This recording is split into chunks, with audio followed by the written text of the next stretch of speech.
Hai teman-teman, selamat pagi. Perkenalkan, saya Egi Daniel Bapak Surya Mardika, kelas 11 Bapak 1, absen 4, SMA Negeri 1 Amlapura.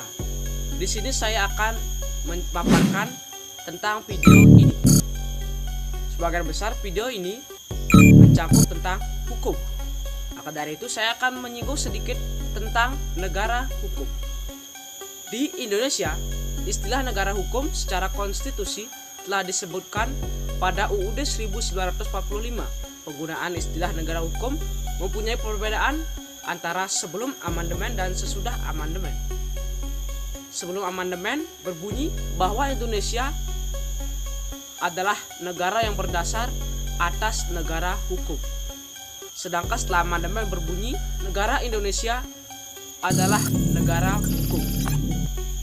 Meskipun berbeda, namun pada hakikatnya keduanya mempunyai tujuan yang sama, yaitu menjadikan negara Indonesia sebagai negara hukum. Adapun beberapa pasal-pasal yang mengatur tentang hukum, salah satunya itu pasal 27 ayat 1, pasal 28 ayat 5, dan pasal 28D ayat 1, serta pasal 1 ayat 3. Namun apa jadinya kalau pasal-pasal tersebut tidak sesuai atau bertentangan dengan penegakan hukum yang ada di Indonesia? Seperti pada kasus-kasus yang terdapat pada cuplikan video tadi.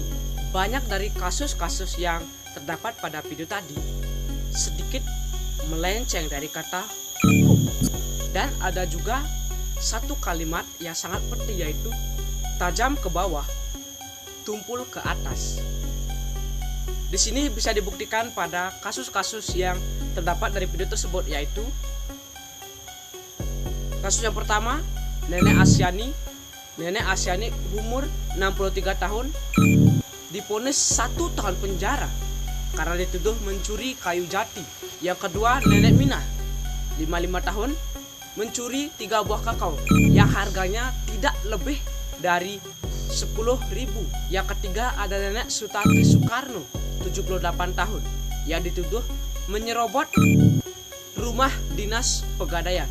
Bukan sampai di situ, masih banyak lagi kasus-kasus tajam ke bawah, seperti penjual petasan 5 bulan penjara, mengambil kain lusuh 5 tahun penjara, mencuri buah semangka 2 bulan 10 hari penjara, dan yang terakhir ada kasus yang sangat menyayat hati, yaitu diceritakan ada 4 pengamen yang dituduh membunuh korban yang ditemukan di jembatan Cipuli.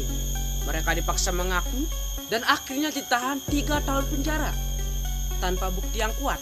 Tapi ternyata setelah diselidiki lebih lanjut, mereka dinyatakan tidak bersalah. Dan karena perlakuan yang kasar selama berada di penjara, akhirnya mereka meminta ganti rugi kepada pihak kepolisian. Namun tanggapan mereka tidak dihiraukan oleh pihak kepolisian. Dari beberapa kasus yang dipaparkan,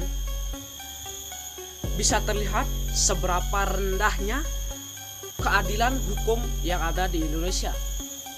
Kasus-kasus tersebut bisa dibilang tidak terlalu merugikan karena bisa diselesaikan dengan cara damai, tidak harus dengan jalan hukum.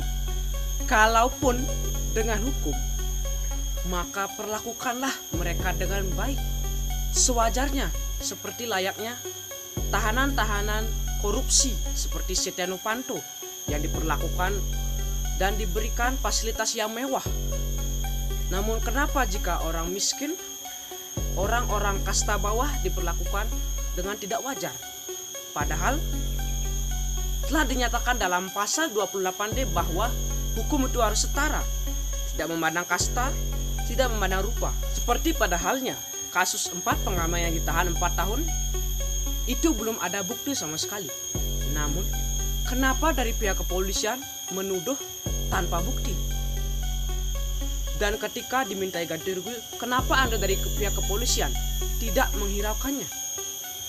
Apakah karena mereka orang miskin? Anda dari pihak kepolisian tidak mau bertanggung jawab?